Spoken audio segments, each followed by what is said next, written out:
Good evening, everyone, and welcome again to the BookEnds Book Club. I'm JP Solheim, the Associate Director of the BookEnds Novel Revision Fellowship, part of the Lichtenstein Center at Stony Brook University. BookEnds was founded in 2017 by co-directors Susan Scarf-Merrill and Meg Wolitzer, with the aim of supporting writers in publishing their novels for readership. Tonight, we're featuring the debut novel Pearce Oysters, which author Joselyn Takacs revised as a BookEnds 2022 Fellow. Joselyn holds a PhD in creative writing and literature from the University of Southern California and an MFA in fiction from Johns Hopkins University. Her fiction has appeared in Gulf Coast, Narrative, Tin House Online, Harvard Review, The Rumpus, and elsewhere. She has published interviews and book reviews in the Los Angeles Review of Books and Entropy. Her BookEnds novel, Pearce Oysters, a family drama set during the 2010 BP oil spill, was published with Zibby Books this past July. She lived in New Orleans at the time of the spill, and in 2015, she received a grant to record the oral histories of Louisiana oyster farmers in the wake of the environmental disaster. She currently lives in Portland, Oregon.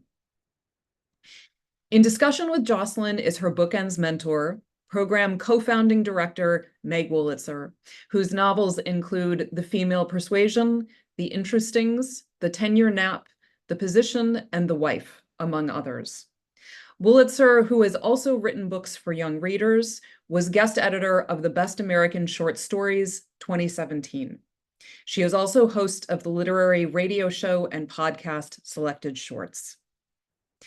Following the conversation, there will be plenty of time for questions, so don't hesitate to join through the chat feature below, where you will also find a link to order Pearce Oysters through Zibby Books. Thank you so much for being here, and welcome, Joselyn and Meg. Thank you so much. I'm just delighted to be doing this with you, Joselyn. Welcome. As am I. It's so wonderful to be here in this context. I know. It's been a while. Well, it's been such a treat dipping back into the book, which I, spent however many months it is that we worked together, really getting to know so deeply. And even though I'm dipping back into it, I never really left those characters, I realized. I immediately could tell you so much about them. And it's not just that we work together. I think that anyone who reads Pearce Oysters will feel that way as well. So I was hoping that we could just start a little bit talking about the book in terms of, well, I see it as, maybe you disagree on this, and if you do, jump in, but I see it as both a political novel and a really deep character study. And in a way, together, those two knit together to make it kind of a study in community and its frailties. I was hoping that maybe as a little amuse-bouche, kind of before we really get into the conversation, you could just read something from the opening so that our viewers can have a taste of the book. Absolutely. I'm happy to. I think it's really a best case scenario that the book is considered a political novel and a deep character study. That was the hope. But our work together, which was, a great spring in my life, I felt like the work we did was elevating the family and the character study and sort of just sort of noting sort of the political beats that the novel wanted to explore. Yeah, that sounds right. So why don't I just read a little bit from the beginning? So the novel opens in 2010. Jordan Pearce had left the boat's cabin just as his father had arranged it, as if Al might step in from the heat and tell him where to go next.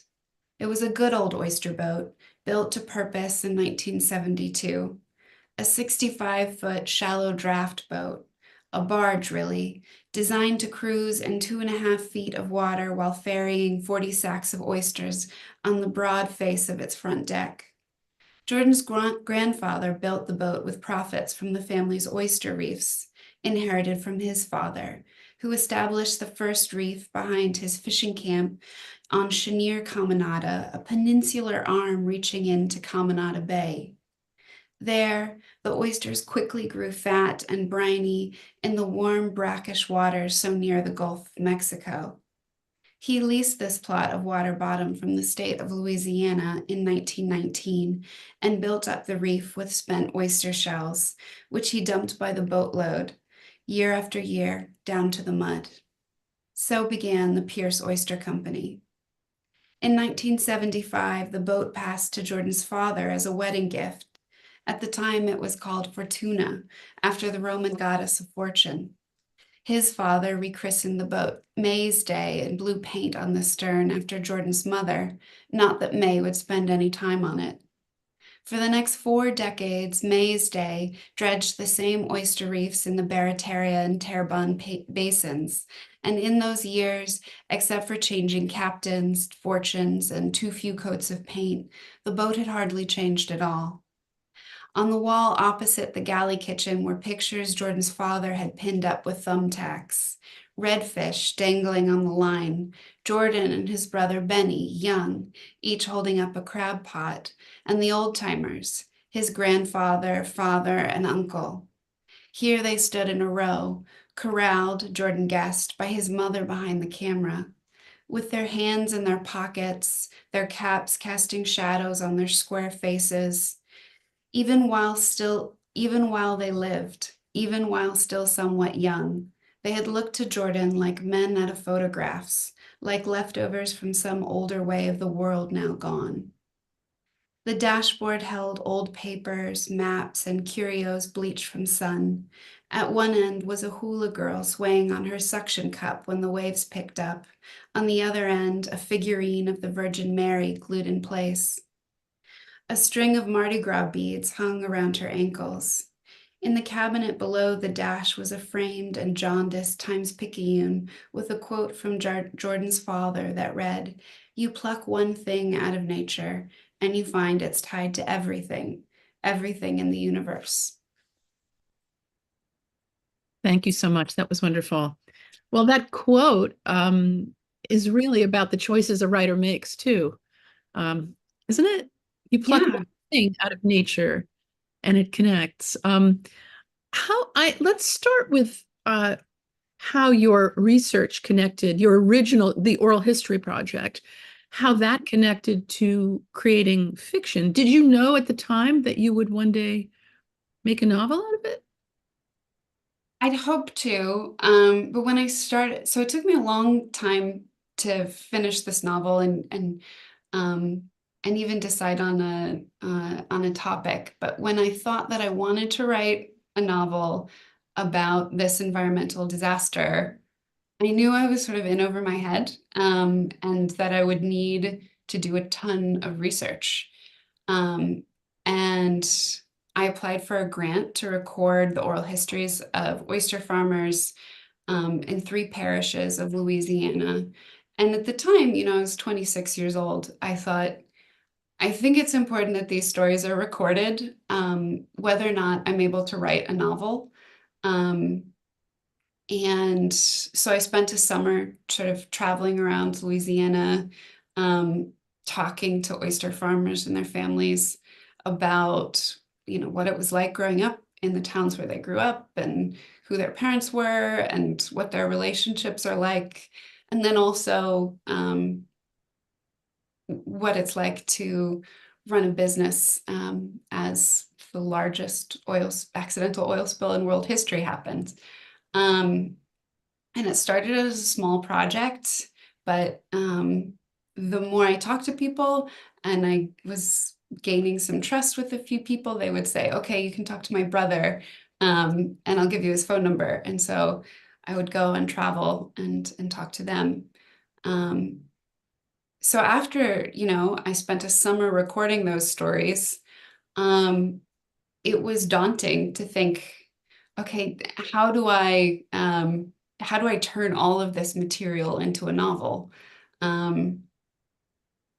And so it took me years to figure that out because I didn't didn't buy anybody's life rights. I couldn't tell anybody's story as it was told to me. I had to invent a family and an oyster company, and had to find out what tensions were in that family that would be worthy of a novel. Would you have wanted to, if you had the ability, would you have wanted to tell their exact stories, or were you happier doing it as fiction? I'm happier because then I can I don't have to worry about people's feelings. And also, there's a kind of interiority is, to be interesting, it has to be like idiosyncratic. And we didn't get into those kind of details in the interviews. I would ask people questions like, what are you thinking about when you're on the oyster boat and just driving around? Do you like to listen to music? And sometimes they would answer those questions kind of honestly, and other times it would be sort of baffling to them because they'd never. I know. Well, the characters who you did invent and create, I thought that we could talk a little bit about them because, as I said, it all remains so vivid to me, and really stayed with me. And just sort of looking at the book again today, like just seeing the names Jordan and Benny and May was like each one had almost a real valence. Each one had a texture. So can you tell our viewers a little bit about the different characters in this family and how they intersect? Sure. So the novel opens with Jordan Pearce. He's sort of the eldest brother in the Pearce family, and he's inherited the oyster company with his younger brother, Benny, but he runs the oyster company on his own. And he is 34 and unlucky in love, and not terribly personable, and actually not as skilled as his father at running a business. And then he lives with his mother, May, who was a former Alabama beauty queen, and someone who's sort of struggling to find her identity after her husband passed away. And she's living with a dependence on Xanax. And then there's the younger brother, Benny, who collects paychecks from the oyster company despite not doing any of the work. And he's a jazz musician in New Orleans. And he's kind of on the fringes of an activist community there that ends up protesting the oil company's use of a chemical dispersant during the oil spill. Or Rexit, right? Was that the name of it? Brexit, yeah. I remember that. I do. And then hovering over them all is really the memory of the father of the family, Al. Can you talk about him too? So he was the sort of most famous oysterman in Louisiana. He was gregarious, and he was the person that the local newspaper always called when they wanted a quote about the state of the oyster industry. So he was well respected, and he was the chairman of the Louisiana Oyster Task Force, but he had a bit of a double life that his family is reckoning with in the novel. It's just, I mean, a really complex book. It's like you're dealing with a single event, but the single event, it doesn't just happen on one day. The idea of, if you imagine an oil spill just visually and you see it seeping, that's really how the novel unfolds. There's this seepage of the damage that it causes and what it means, well, in particular to this family and their business. And speaking of that, I'm really interested in how you write about work, because some books, of course, don't. Characters' jobs seem incidental. The job and the family business is the heart of this book.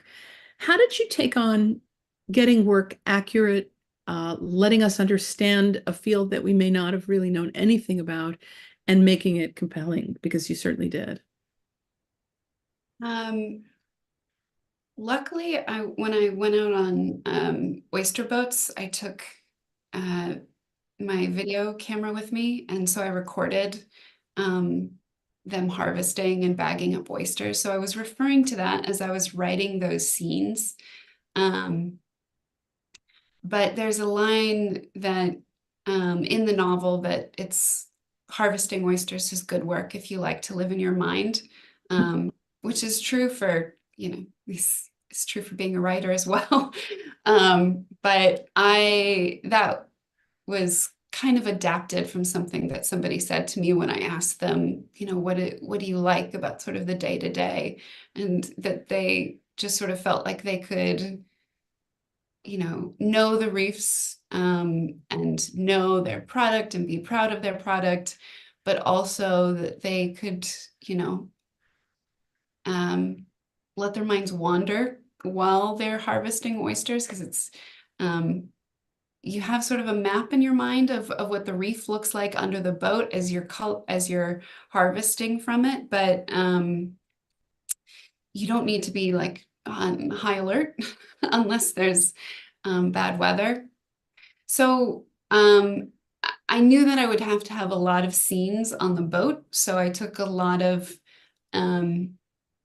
anxiety provoking like time reading about what it's like on oyster boats, in addition to just revisiting the footage. But I knew that there had to be multiple scenes on the boat, and I wanted to get that right, and I wanted to get the work dynamic right too, because you have deckhands working with you in close quarters, and they have been with you for years often, and work dynamics are always just so interesting, how people get along and how they don't get along in small spaces.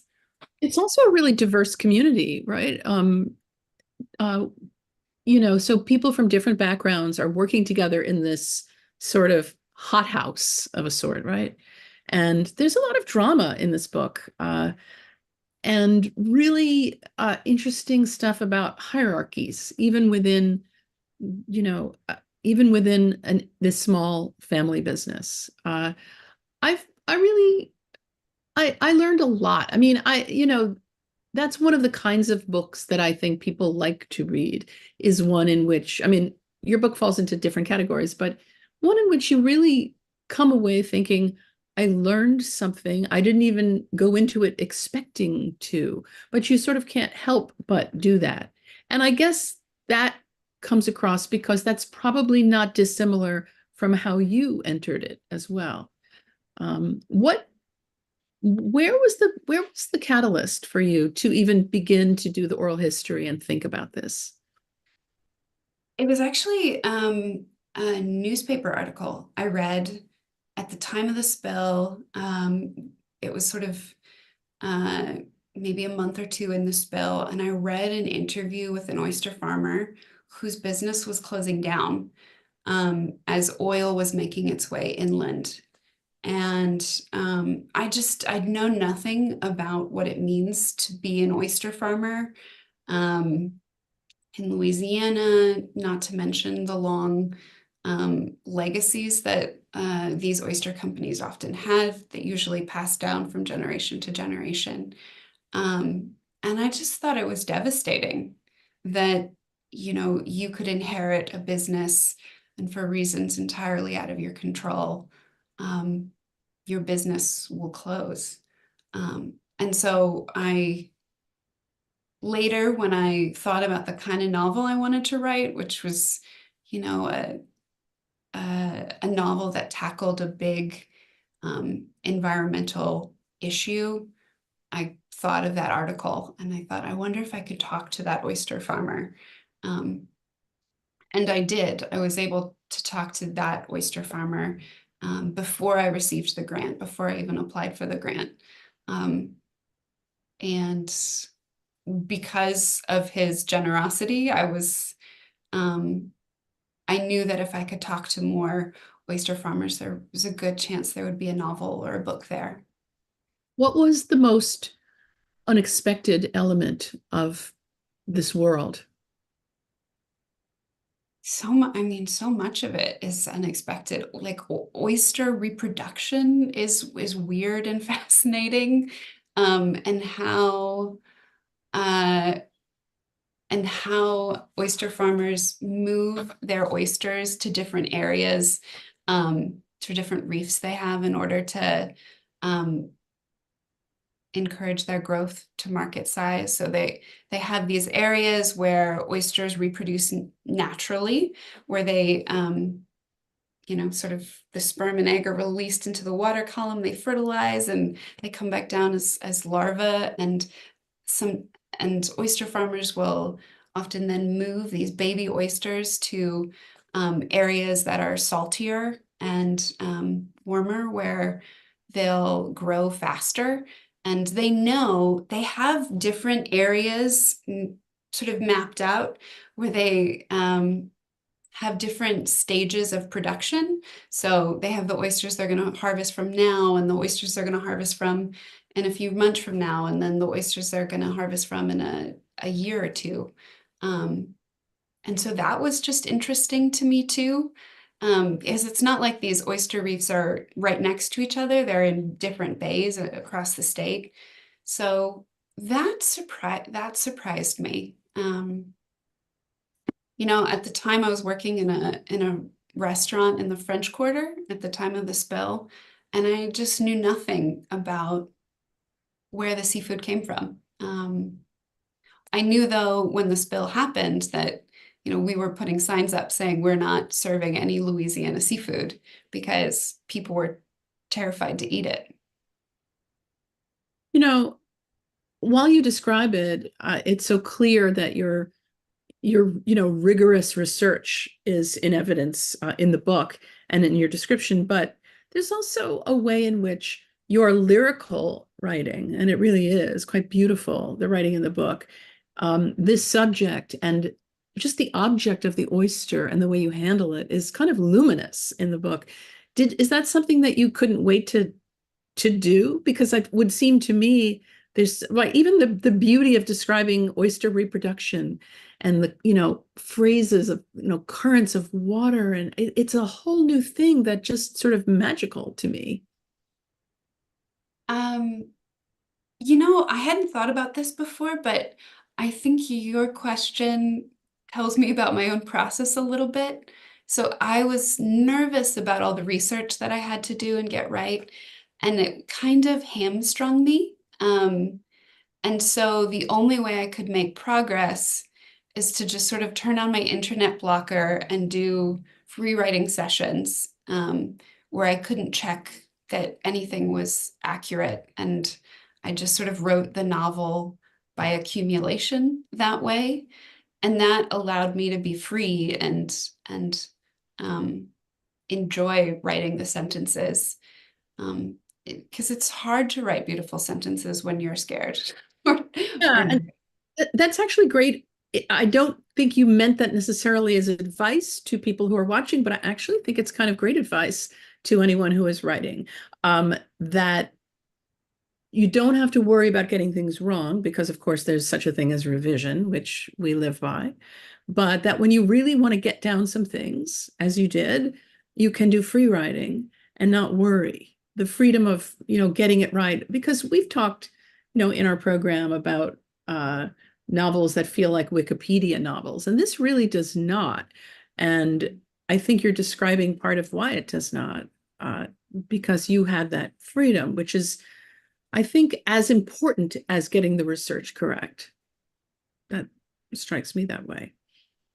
How I know people are really, and I am too, really interested in research from a fiction writing perspective. Was there, how much did you know before you let yourself actually make these stories? How did it go?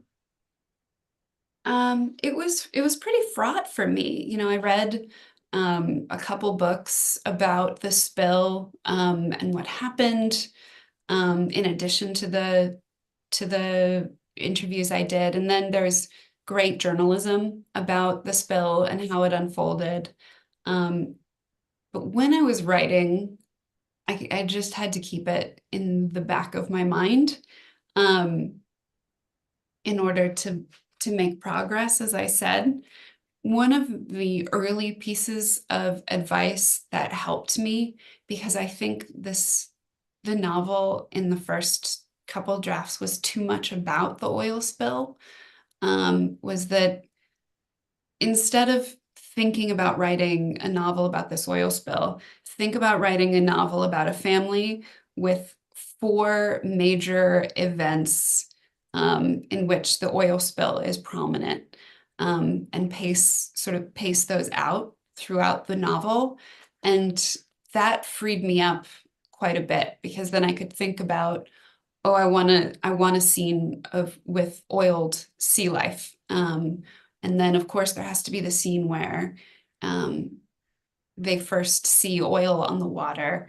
And so having those sort of building blocks in mind allowed me to keep writing and have a little bit of faith that not every scene needed to be about the oil spill. Yeah. I would imagine you feel you need to get it right. You owe it. I mean, you have a responsibility, right? When you're writing an environmental novel, there's an existential element to the whole thing. So I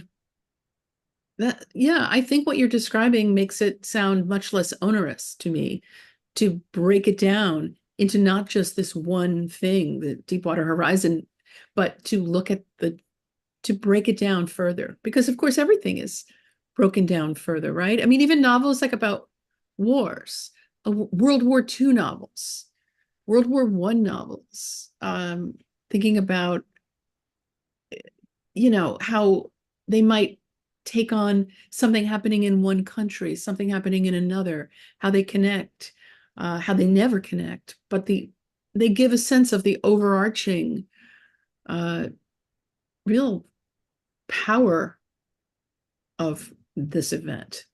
So that sounds to me like a great way to really do it. Just sort of, you're talking about breaking it down, and the human quality of this book and of the story. I mean, you read about oil spills and reading it in the newspaper. I mean, it doesn't give you any of the quality of what's in your novel, right? You have to create that whole cloth. No, and one of the things that just couldn't have been in the journalism was just the dread of that moment, of people not knowing, particularly people who lived on the coast, how dangerous their exposure was to the airborne chemicals that were blowing inland. And that was something that was really fun to play with in the novel, because there was a lot of fear, a lot of misinformation going around, and people were swapping, tales of terrible things that they were seeing out on the water. So and so's gotten sick, and a lot. There was just a lot of panic and fear in the air there that I wanted to write about. Just kind of the existential angst of toxic exposure. And during the oil spill, I got sick after eating some shrimp. I went to my local seafood market and bought shrimp and cooked shrimp, and I don't know at what point during the spill it was, but they were still harvesting shrimp at that point, and I had the worst allergic reaction I've ever had to shrimp, and I'd never been allergic before, and I couldn't have known that I was eating anything unsafe or I got sick because of what the shrimp were exposed to. But you have to wonder after the fact, did I get sick because I ate? I didn't know this, because you have a scene in the book, of course, where that happens to May. And so I'm learning now that that did happen to you. Uh, wow, that's right. It's unsettling. And then there's that scene with the community meeting, right, where everybody's views are being aired and everybody has different views and they're all sort of staying there. But there's this uneasiness, I think, and uneasiness guides the book, which to me, I always say in classes, uneasiness is something that we sort of seek out in fiction. We want to be a little destabilized while we're in the world of this book, and we expect corrections along the way, right? We expect that to shift, some kind of change, which leads me to ask you, so what ultimately happened? I mean, you don't hear about, I mean, one doesn't, in daily life, in the news, this tragedy isn't front and center. It happened in 2010, a long time ago now. That's 14 years ago. There's an epilogue in your book. What's the epilogue to the event? Mm-hmm. So after the oil spill, the oyster industry collapsed.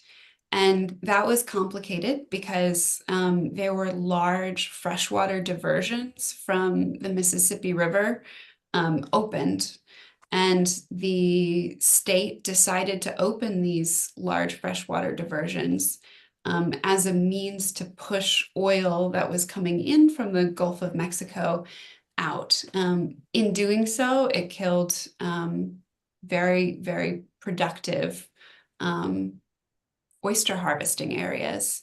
So there was a massive oyster die-off after the spill because of the freshwater diversions. What complicates that, though, is that the oyster larvae weren't surviving.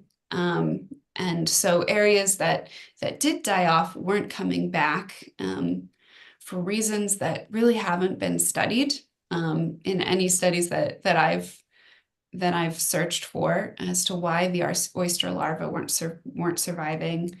And so oyster farmers were in a really tough position after the spill in how to rebuild their companies, because the amount to which they were affected depended on just luck, depended on where their oyster reefs were and how they were affected from the freshwater, the oyster larvae not surviving, or of course some reefs were just oiled as well. But the industry did bounce, has been recovering, and actually Louisiana leads the country in oyster production still, shockingly, even though oyster production today is not as, there's not as much as there was prior to the spill, though the catch has been increasing sort of every year. And what about in terms of future accidents? There are oil spills all the time. How often are there major oil spills in the world? In the Gulf, there's an oil spill, even a small one, every other year. Nothing like the scale of the BP disaster. But a lot of the oyster farmers told me that they weren't worried about the spill when they first heard the news, because they were so used to oil spills. It's a common part of their experience. And their fathers and grandfathers had experienced oil spills too. So it wasn't outside of the norm for them. In terms of writing about corporations and the evil of corporations, how do you do that? That's a loaded question, but how do you write about, let me take that back. How do you write about entities, corporations in fiction so that it doesn't feel dogmatic? I think there isn't a BP worker in the novel because I don't know if I could have done a great job with it. So the way the corporation's covered is really just taking news headlines, and over the course of the novel, I talk about things that the CEO at the time of BP said in the news, and just had characters react to it. But I didn't see a place for also including like the perspective of people working for BP. I had this nerve-wracking book club a couple weeks ago, and one of the attendees worked for Halliburton, which is one of the companies that was partly responsible for the spill to a much lesser degree than BP was. And when he'd said that, I was so nervous. But he just wanted to talk about, how I got certain technical aspects of the spill right. No, but you do take on, and this isn't corporate, although it's all part of a kind of this. It's actually, I guess, the Air Force, right? The U.S. Air Force corrects it, and they said to them, and I have this quote here, that they told the residents of the area that it was harmless, and they said, "It's soap, basically." That's a scientist. A scientist insisted, like Dawn dish soap. But of course, that's not the case. It's hazardous to people's health, right? This stuff. So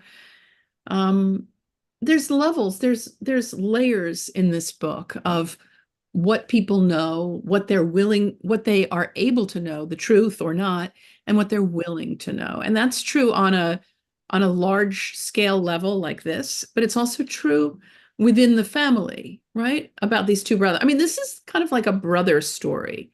The one brother who's just sort of gotten away and gotten to live this artistic life, and the brother who has to stay there, and the resentment that builds up.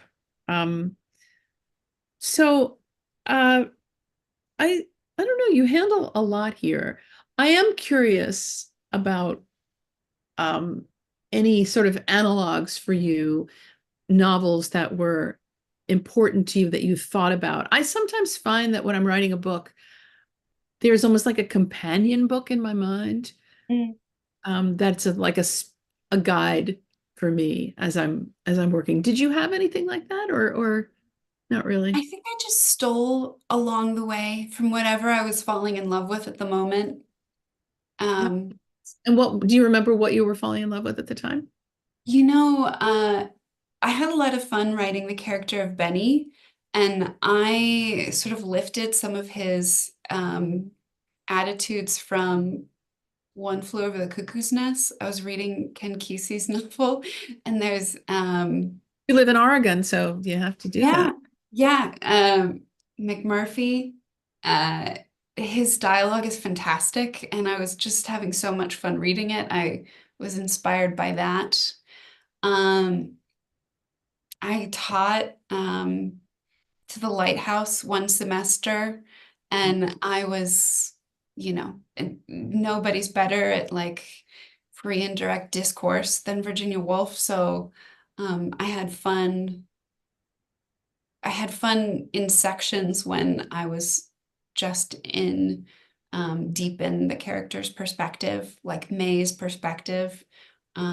I would say probably owes something to the Lighthouse. Just different loves along the way. Is there a book? I'm curious. I don't know how much you want to talk about your own work. Has there been a companion book that comes to mind for any of your books? Well, actually, I've read Wolf when I'm writing too, and I love that you bring up To the Lighthouse. I feel like in the great softball game between To the Lighthouse and Mrs. Dalloway, we hear a lot more about Mrs. Dalloway somehow. But what I've always gone back to The Lighthouse for is something that's a little compressed here, although at the end it exists, which is time passing, which is the big thing. in the book with Mrs. Ramsey. There is a sort of, it's hard to put into words, but in your book, I think, well, there's this beautiful epilogue, and you do have time passing there. And what if, okay, so I'm going to maybe pick up on this idea around this really kind of interesting answer about To the Lighthouse, and saying, how did you think about time in your novel?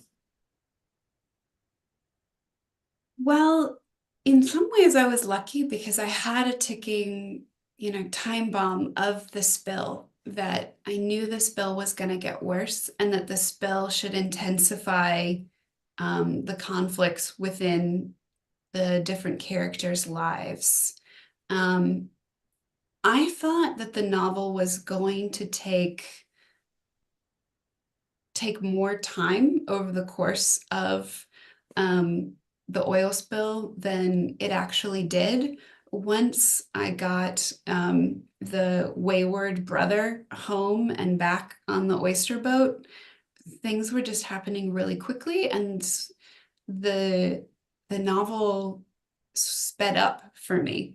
And so it necessitated the epilogue, because the novel ended sooner than I thought it would end. And people, of course, want to know about how the oyster company fared and how the industry fared.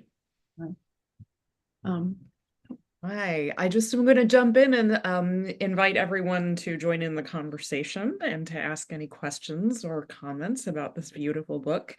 Joselyn, I did have a question for you about, and as I'm listening to your conversation, I'm sort of revising my question a little bit about research and your characters. I'm thinking about the brothers in particular and sort of the drama of what's going to happen to this family business, where Jordan stands, sort of the weight of carrying that business alongside Benny, who is sort of living his life, but also kind of marginally involved in some ways with the activism. Did you find that in developing these characters, were you looking straight at the research you'd done in terms of like the conversations you'd had with folks and thinking about that? Or were you kind of having to look the other way in order to access the characters, if that makes sense? Totally. It was really the latter. I was having to look away. And the brothers were fun to use to further the plot along, because they're just opposed on most issues. Like politically, they're on different sides of the spectrum. And so in having them talk to one another, it was like I was kind of having a conversation with myself. And there are, aspects of my own family dynamic that end up in the novel, as is typical. But putting the brothers on a boat together actually created a lot of plot. And the novel, to my surprise, kind of ended up as a love story between them. Because they would have never been friends had it not been for the disaster. Great. Yeah, the catalyzing event as something that changes people is really interesting to me. And that, I think, is also it's so necessary to be open, that free writing that you describe. There's a sort of free thinking too, right? As you look at the whole of the book, when you conceive of it. And this is kind of a very vague question maybe, but does the book as it stands feel like what you wanted to do? Yes, it did. It was more than just a period of my life, from start to finish, it's 9 years. So it's really the best I could have done. It's the best I could have done And I spent so long with this event and these characters. I am pleased that, you know, that there are people in Louisiana who connected with it and see where they're from. But I'm also pleased to move on. No more oysters in your future. Yeah. So there will always be oysters in my life. I'm now a real oyster lover, particularly raw. But yeah, my history with this subject goes back a long time, and it feels good to close the chapter a bit. Yeah.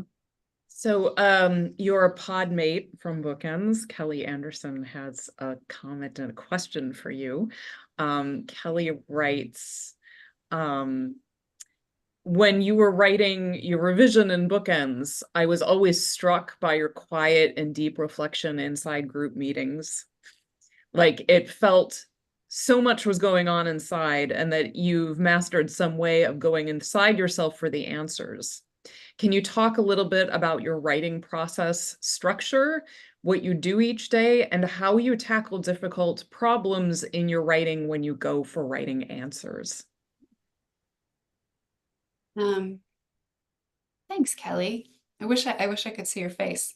I get that feedback a lot, even in my performance reviews. Jocelyn is always quiet in the meeting. I think that's just that is just who I am. I keep things in, and I stew.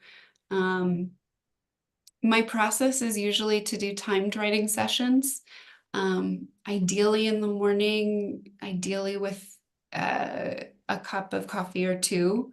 But when life doesn't allow for that, I'll work in the afternoon, I'll work at night.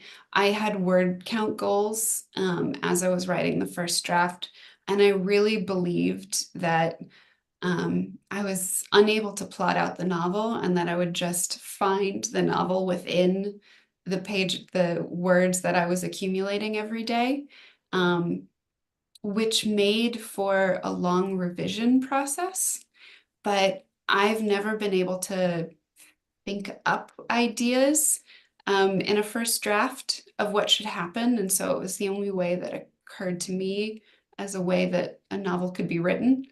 And so in Bookends, I had, by the time I came to Bookends, I had my agent, and she was ready to go out on submission. And I thought, no, let me make the most of this year at Bookends. And I did. So in the fall, I worked closely with Elizabeth and Marco, mostly tightening up scenes and chapters that felt unwieldy. And then my work in the spring with Meg was really elevating sort of some of the really important plot points that became sort of integral to the structure. So I don't think I could have sold the novel before Bookends. I really benefited from the year's work, even though I mostly kept my cards close to my chest. And my apologies to Elizabeth and Marco. I had forgotten which pod was which your year. But that's lovely. And another one of your cohort mates, Jennifer Ye, has a question. Meg described this as a book about two brothers. Can you say something about writing men versus women characters? Do you find it more or less difficult? That's a great question. I found that the Jordan, the oyster farmer brother, was the hardest to write because he was the furthest from my own perspective. And May, the mother character, was the easiest to write. So I think I do have some intuitive sense of what feels comfortable. But for that reason, when somebody says that they liked a certain Jordan chapter or moment in the book, it feels really hard won, and good for that reason. But I take some liberties in the book, and I jump into even secondary characters' heads, which was really freeing, but was a turnoff to some potential agents and potential publishers, actually. What, that there were multiple perspectives, you mean? Just that there's some omniscience, and some people found that too disorienting. Boy, that's disorienting. Like they didn't know who they should like. Kind of? Yeah, or just they felt pulled out of the story when the perspective changed, because it wasn't just a neat chapter by chapter. Sometimes within a chapter, I would change perspective. Yeah, well, that's what I love about it. But I'm not an agent, I'm not a publisher. But your cover, which is so beautiful, and it has like the world inside an oyster, right? I mean, it's almost like what you're describing now, like the world in an oyster, and you have to be willing to go in these different places and trust in the authority of the writer, that you can go somewhere else and that she will bring you back to where you need to be again and again. And you certainly do that in the book. Isn't it wonderful when the book cover works like a metaphor? It's just so gratifying. I know. I know. Sometimes it's just so brilliant when they're able to, then when the designer is able to find that thing that pulls it all together, it's so thrilling. It's sort of like when in a moment in writing, when you realize you found the detail or the image that pulls everything together.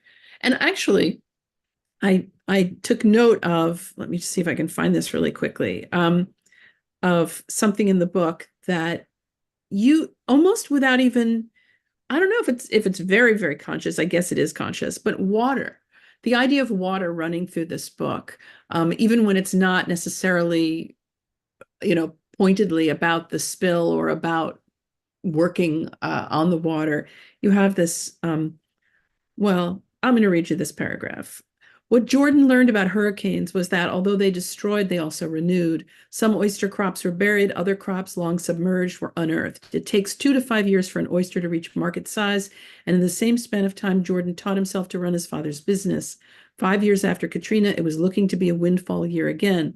The hurricane generation was ready for harvest. There we have water, submerged and unearthed. And then you say, what May knew, however, was that people were not inflexible. Even the most stubborn characters could change and soften in love like clay in water. And I just like the water is the payoff there. It's a beautiful way to, they're living in water, right? They're living in water, this family. And I don't know, that's an example to my thinking of that lyricism that I mentioned earlier in the conversation.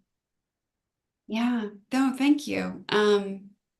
They're so dependent on the water. Their livelihood's built on it, and also water is eroding the wetlands there. So the towns are more vulnerable to hurricanes. So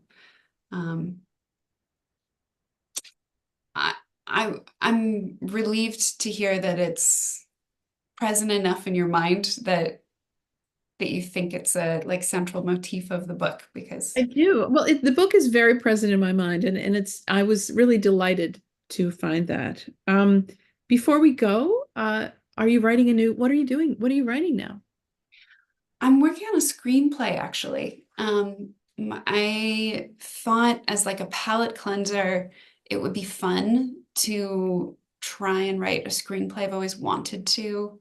I'm married to another fiction writer, and we're writing it together, which is something I've also never done, is collaborated on a creative work before. Certainly not to anybody I've shared a house with. And it's fun. We're having fun right now.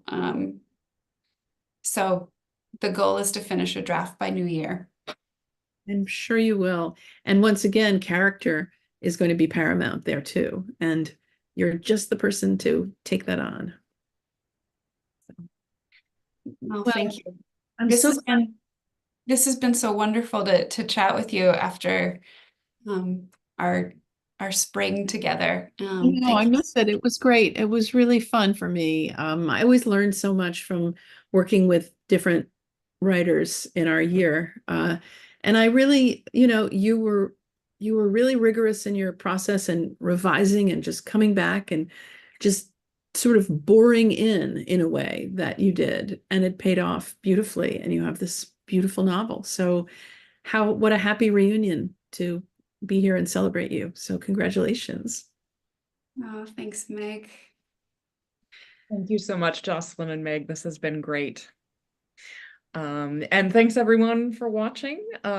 We will be back next year. Karen Bender, one of our longtime mentors, has a book of short stories coming out in the spring. And then in the fall, Gianna Cromley has a book coming out with Doubleday called American Mythology. So we will see you soon.